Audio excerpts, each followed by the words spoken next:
Deesa doctor હાઉસમાં આખરે પાલિકાએ દબાણ હટાવ ઝુંબેશ હાથ ધરી ખરી। પાલિકા દ્વારા ડોક્ટર હાઉસમાં હાલ પૂરતા ઓટલાઓ તોડી માન્યો સંતોષ। હોસ્પિટલોમાં પાર્કિંગ ખુલ્લા કરવા માટે પાલિકાને કોઈ જ રસ ના હોય તેવું નજરે પડ્યું।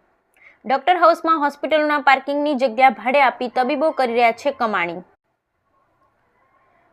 છેલ્લા કેટલાક સમયથી ડીસા ડોક્ટર હાઉસમાં ગલીઓમાં ગેરકાયદેસર દબાણોનો રાફડો ફાટ્યો છે અને હોસ્પિટલમાં અવરજવર માટે રસ્તાઓ સાંકડા બની જતા હોસ્પિટલમાં સારવાર અર્થે આવતા દર્દીઓ ભારે મુશ્કેલીનો સામનો કરવો પડી રહ્યો છે।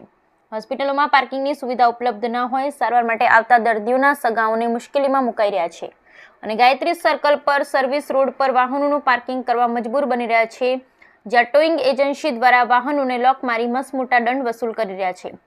ભણેલા ગણેલા તબીબો પણ સરકારના બાંધકામ નિયમોનું ખુલ્લેઆમ ઉલ્લંઘન કરી રહ્યા હોય તેવું નજરે પડી રહ્યા છે।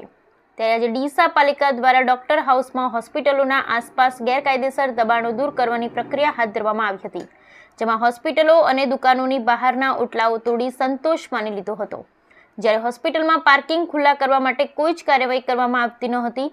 પાલિકા દ્વારા ડોક્ટર હાઉસમાં ગેરકાયદેસર દબાણો દૂર કરવાની પ્રક્રિયા હાથ ધરાતા અનેક તબીબો દ્વારા જાહેરમાં વિરોધ નોંધાવ્યો હતો અને પાલિકા દ્વારા ભેદભાવભરી નીતિ અપનાવતા હોવાના આક્ષેપો લગાવ્યા હતા। ડીસામાં અનેક જગ્યાએ ગેરકાયદેસર દબાણો જોવા મળી રહ્યા છે, ત્યારે ડોક્ટર હાઉસમાં ગેરકાયદેસર દબાણો દૂર કરવામાં આવ્યા છે। જોકે હકીકતમાં ડોક્ટર હાઉસમાં દબાણો દૂર કરવા ખૂબ જ જરૂરી બની ગયું હતું। વર્ષોથી ડોક્ટર હાઉસમાં ગેરકાયદેસર દબાણોના કારણે રસ્તાઓ સાંકડા બની ગયા હતા, જ્યાં ઇમરજન્સીમાં એમ્બ્યુલન્સ પણ ફસાઈ જવાની ઘટનાઓ બની રહી હતી।